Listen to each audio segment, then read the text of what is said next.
अस्सलाम वालेकुम students, welcome to my channel. आज की इस एक्सरसाइज में हम क्वेश्चन नंबर 1.3 के जो बकिया क्वेश्चन थे वो सॉल्व करेंगे। हमारे पास क्वेश्चन नंबर 5 है, verify that if A is equal to this matrix, B is equal to this matrix and C is equal to this matrix, then find A plus C is equal to C plus A. इस question में हमें उन्होंने matrix अलहदा से given किए हुए हैं और उन्होंने आगे क्वेश्चन में इक्वेशंस दी हुई हैं, हमने उन इक्वेशंस को अलहदा सॉल्व करना है। तो हमारे पास फर्स्ट है A plus C is equal to C plus A plus C को हम पहले हम लेफ्ट हैंड साइड सॉल्व करेंगे। पहले हम ए प्लस सी सॉल्व करेंगे और फिर हम सी प्लस ए सॉल्व करेंगे। तो लेफ्ट हैंड साइड में जैसा कि हमारे पास था ए प्लस सी, हमने पहले ए की वैल्यू रख ली और प्लस सी वाला मैट्रिक्स रख लिया। मैंने आपको पीछे बताया था कि प्लस मैट्रिक्स कैसे करते हैं, फर्स्ट एलिमेंट में फर्स्ट एलिमेंट, सेकंड एलिमेंट में सेकंड और थर्ड में थर्ड और सो ऑन। तो जब हमने फर्स्ट एलिमेंट में फर्स्ट एलिमेंट, सेकंड में सेकंड, थर्ड में थर्ड को जब हमने प्लस किया तो हमारे पास मैट्रिक्स आ गया 0 2 3 2 1 4 2 0 एंड 2। इसी तरह हम आगे राइट हैंड सॉल्व करेंगे। राइट हैंड साइड में हम सी प्लस ए को करेंगे। सी प्लस ए में हम पहले सी वाला मैट्रिक्स रखेंगे और फिर हम ए वाला मैट्रिक्स रखेंगे। इसको भी हम सेम ही प्लस करेंगे, फर्स्ट एलिमेंट में फर्स्ट, सेकंड में सेकंड और थर्ड में थर्ड। सी प्लस ए को सॉल्व करके हमारे पास आंसर आया है 2 0 3 2 1 4 2 0 एंड 2। इसी तरह हमारे पास right hand side is equal to left hand side आ गई, मतलब कि C plus A is equal to A plus C हमारे पास आ गया। आगे है हमारे पास क्वेश्चन नंबर 2। इसमें हमने करना है ए प्लस बी और बी प्लस ए। सेम लास्ट क्वेश्चन है जैसे हमने किया ए प्लस बी। हमने पहले ए वाला मैट्रिक्स रखा और फिर बी वाला। इसको जब हमने प्लस किया तो हमारे पास आंसर आ गया 2 1 4 4 1 3 4 0 एंड 3। इसी तरह हमने राइट हैंड सॉल्व करना है। राइट हैंड साइड में हमारे पास है बी प्लस ए। पहले हमने बी का मैट्रिक्स रखना है और फिर हमने ए का मैट्रिक्स रखना है। तो इसमें क्या आ जाएगा 2 1 4 4 1 3 और 4 0 3। तो हमारे पास आ गया right hand side is equal to left hand side. आगे है हमारे पास question number 6, if A is equal to this matrix and B is equal to this, then find 3a minus 2b। हमने सोल्यूशन में क्या करना है, हमने ए मैट्रिक्स की जगह ए मैट्रिक्स रख दिया, बी की जगह बी वाला। मैंने आपको पीछे क्वेश्चंस में बताया था कि किसी भी कांस्टेंट को जो मैट्रिक्स के बाहर होता है उसको हमने मैट्रिक्स के अंदर कैसे मल्टीप्लाई करना है। 3 को हमने हर एक एलिमेंट के साथ क्या करना है, मल्टीप्लाई करना है, बेशक इसमें जितने भी एलिमेंट्स हों। अब हमने 3 को जब सारे एलिमेंट्स के साथ मल्टीप्लाई किया, जैसे कि आपको यहाँ के नज़र आ रहा है 3 multiply 1 minus 2 multiply by 3, 3 multiply by 3, 4 multiply by 3। इसी तरह हमने क्या किया, 2 को जो बी वाला मैट्रिक्स का उसके हर एक एलिमेंट के साथ हमने क्या किया, मल्टीप्लाई करवा दिया। 2 multiply by 0, 7 multiply by 2, 2 multiply by -3, 8 multiply by 2। तो हमारे पास आंसर आ गया 3 -6 9 एंड 12 और -0 14 -6 और 16।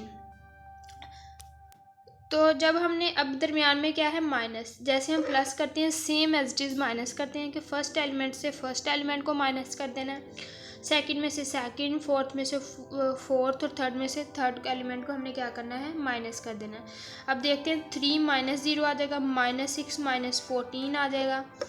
अब आ जाएगा हमारे पास 9 माइनस इंटू -16, 12 -16 ये आ जाएगा हमारे पास। जब हमने किया 3 -6 -14 9 + 6, ये वाला माइनस और ये वाला माइनस मिलके दोनों क्या हो जाएंगे, प्लस हो जाएंगे और 12 -16 एज इट इज़ आ जाएगा। तो इसका आंसर आएगा 3 -20 15 और -4।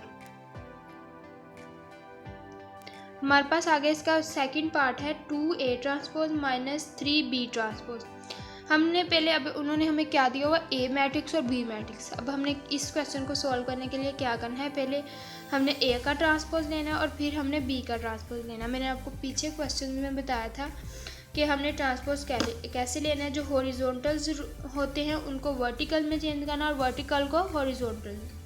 जैसे कि अब यहाँ पे था हमारे पास मैट्रिक्स 1 -2 3 और 4। जब हमने इसका ट्रांसपोज लिया तो ये हमारे पास आ गया 1 3 -2 और 4।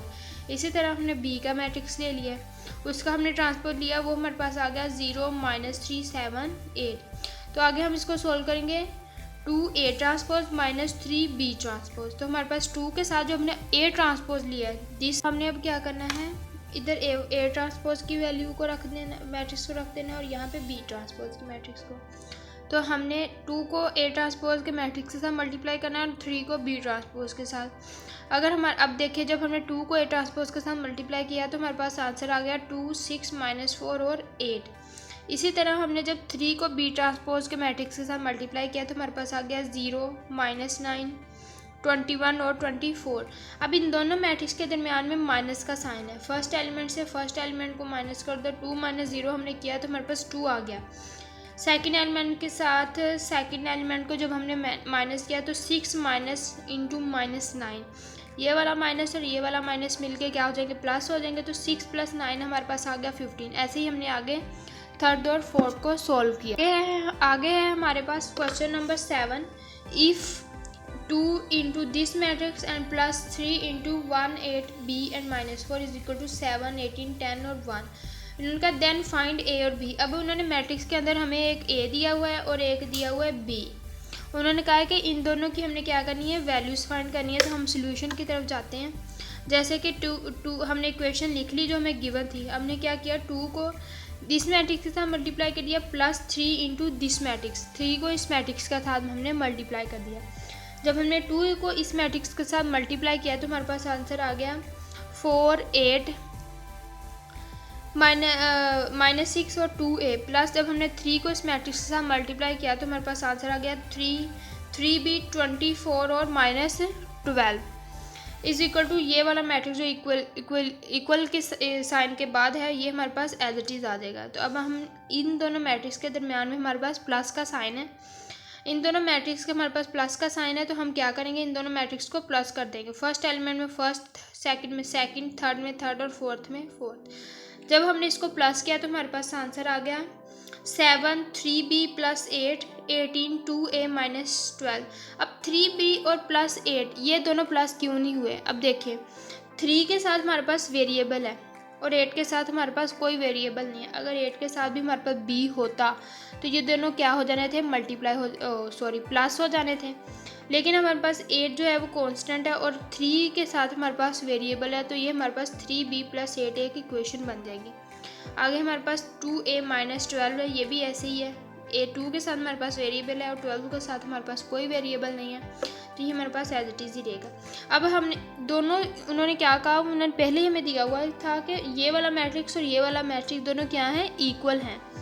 अब हमने फर्स्ट एलिमेंट को जो फर्स्ट एलिमेंट के इक्वल रखा तो हमारे पास आ गया 7 = 7। सेकंड को जब हमने सेकंड के इक्वल रखा तो हमारे पास इक्वेशन बन जाएगी 3B + 8 = 10। थर्ड को हमने थर्ड के इक्वल रखा तो हमारे पास आ जाएगा 18 = 18।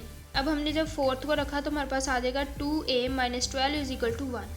अब ये देखें, ये हमारे पास इक्वेशन बन गई 3B + 8 = 10।